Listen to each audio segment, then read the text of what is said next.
मोहित और सीमा पति पत्नी थे। उनके सोनू और मोनू नाम के जुड़वां बेटे थे। वे दोनों जुड़वां थे, लेकिन उनके चेहरे एक दूसरे से बिल्कुल अलग थे। न केवल उनके चेहरे बल्कि उनके विचार और आदतें भी काफी अलग थीं। हर दिन की तरह मोहित रविवार को सुबह जल्दी उठता है और देखता है कि सोनू भी रविवार को जल्दी उठ गया है और सोफे पर बैठकर पढ़ाई कर रहा है। मोहित: सोनू बेटा, क्या बात है कि तुम सुबह इतनी जल्दी उठकर पढ़ाई कर रहे हो? सोनू: पापा, कल हिंदी का क्लास टेस्ट है और 2 दिन बाद मॉम को इंग्लिश का प्रोजेक्ट देना है, इसलिए मैं सुबह से ही पढ़ने बैठ गया। तभी सीमा सोनू के लिए नाश्ता लाती है। सीमा: देखो, हमारा एक बेटा सोनू है जो सुबह जल्दी उठकर नहाकर पढ़ाई करने लगा है, और दूसरा मोनू है जो सुबह जल्दी तो उठा लेकिन अपने दोस्तों के साथ बैट बॉल खेलने चला गया। तभी मोनू वहां आता है और माँ से बात करता है। मोनू: माँ, जल्दी से मुझे नाश्ता दे दो, बैट बॉल खेलते हुए मुझे भूख लग गई है। सीमा: तुम पूरे पसीने से भीग गए हो, पहले नहाओ, फिर मैं तुम्हें नाश्ता दूंगी। मोनू: अरे माँ, छुट्टी के दिन भी तुम मुझे शांति से आराम नहीं करने देती। मुझे हफ्ते में एक छुट्टी मिलती है, उसमें भी तुम मुझे सुबह नहला देती हो और पढ़ने बिठा देती हो।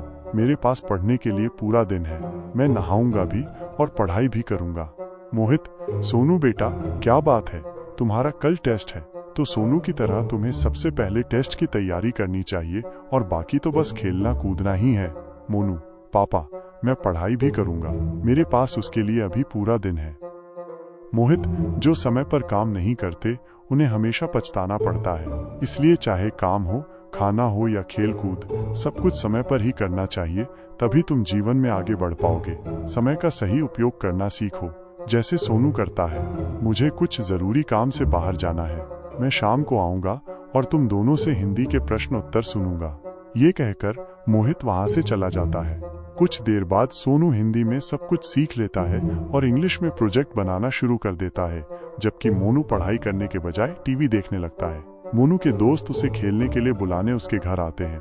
दोस्त: मोनू, सब लोग बाहर बैट बॉल खेलने के लिए तुम्हारा इंतजार कर रहे हैं और तुम इस बेवकूफ बक्से को देखने में व्यस्त हो। मोनू अपनी माँ को बुलाता है। माँ, मैं अपने दोस्तों के साथ खेलने जा रहा हूँ। सीमा: अगर तुम खेलने जाओगे तो पढ़ाई कब करोगे? अगर तुम पढ़ाई नहीं करोगे तो तुम्हारे नंबर कम आएंगे। मोनू: अरे माँ, मैं शाम को पढ़ाई कर लूंगा और देखो मैं इंग्लिश प्रोजेक्ट भी बना लूंगा। वैसे भी टेस्ट आज नहीं बल्कि कल है, और जहाँ तक नंबर की बात है, ये तो किस्मत पर निर्भर करता है कि अच्छे आते हैं या बुरे। ये देखकर मोनू अपने दोस्तों के साथ खेलने चला जाता है। जब मोहित शाम को घर आता है तो वो देखता है कि सोनू ने अपना इंग्लिश प्रोजेक्ट भी तैयार और सजा लिया है। सोनू: हाँ पापा, मेरी हिंदी टेस्ट की तैयारी भी पूरी हो गई है। मोहित: सीमा, ये मोनू कहीं दिख नहीं रहा। जैसे ही मोहित ये आवाज लगाता है, मोनू हाथ में बल्ला लिए घर में प्रवेश करता है। मोहित: तुम सुबह से बल्ले के साथ घूम रहे हो, तुम्हें देखकर लगता है कि न तो तुमने नहाया है और न ही कुछ पढ़ाई की है। मोनू: अरे पापा, आप आते ही पढ़ाई की बात करने लगे और अभी तो शाम ही हुई है, मैं पढ़ाई कर लूंगा।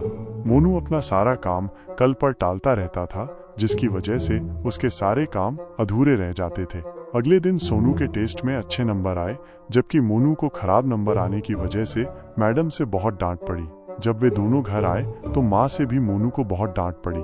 सीमा: अरे कुछ शर्म करो मोनू, तुम्हारा एक भाई है जो तुम्हारी ही उम्र का है, वो अपना सारा काम समय पर करता है और तुम उसे टालते रहते हो, जिसकी वजह से तुम हमेशा दूसरों से पीछे रह जाते हो।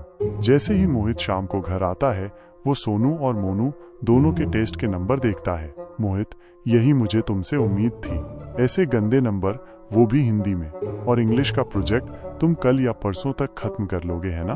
मोनू: पापा, मैं क्या करूं, मेरी किस्मत खराब चल रही है। मोहित मोनू को प्यार से समझाता है। बेटा, जो व्यक्ति समय का सही उपयोग नहीं करता, जो हमेशा अपने काम को कल पर टालता रहता है और अपनी किस्मत पर निर्भर रहता है, वो जीवन में कभी प्रगति नहीं कर सकता। इसलिए हमें अपने समय का सही उपयोग करना चाहिए। तुम दोनों को छुट्टी मिली थी, लेकिन सोनू ने समय का सही उपयोग किया और उसका परिणाम तुम्हारे सामने है।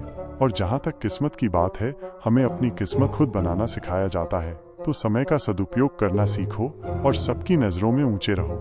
बेटा, मुझे तुमसे बहुत उम्मीदें हैं, आशा है तुम समझोगे कि मैं तुम्हें क्या समझाना चाहता हूँ। इसलिए हमें अपने समय का सही उपयोग करना चाहिए। मोनू: आप सही कह रहे हैं पापा, मैं समझ गया आपने जो कहा। आज से मैं समय का पालन करूंगा ताकि आप मुझ पर भी सोनू की तरह गर्व कर सकें।